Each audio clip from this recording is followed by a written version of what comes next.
very first job, and I mean like official job, not like a seasonal thing, was back in 2012. It was at JCPenney.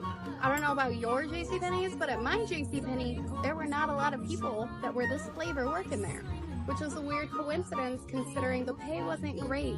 In fact, they had a very outdated. My very first job, and I mean like official job, not like a seasonal thing, was back in 2012. It was at JCPenney. I don't know about your JCPenney's, but at my JCPenney, there were not a lot of people that were this flavor working there, which was a weird coincidence considering the pay wasn't great. In fact, they had a very outdated board saying what the minimum wage at the time was. They also had a habit of not actually giving people their PTO. A good chunk of my coworkers were Asian, a few people from Africa, a few people from the Middle East, a few Alaska natives, one very spicy woman from Russia. Bitch was not afraid to confront a customer about being a dumb fuck. I can name maybe 5 people that were white that worked there. So as you can imagine, I witnessed a lot of racist ass shit that people did to my coworkers. At the time, I spoke German. Nobody up here really speaks German, so I have lost it over the years. I was maybe like 19 or 20 when I worked there, I can't remember. So it was good at the time, but now, mein Deutsch ist nicht so good. One of my favorite things to do with that skill, though, was to fuck with racist people.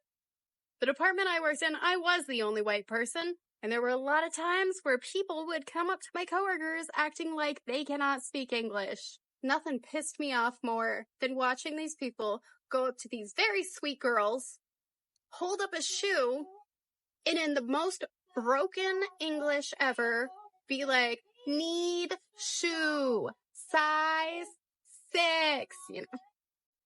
Like, fuck off, Karen. And usually it threw my coworkers up where they were like, what?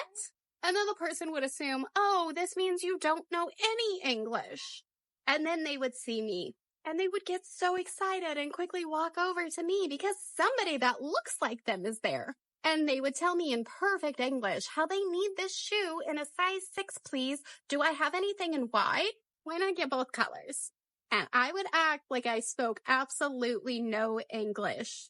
I would respond in German and be very confused. And then my coworkers, my Asian coworkers, would run over and be like, oh my God, I am so sorry. She doesn't really speak English. She's trying to learn though. What do you need?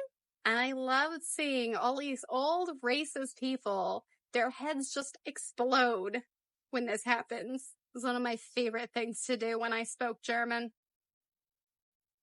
I should take up German again. Moral of the story, don't be a racist fuck.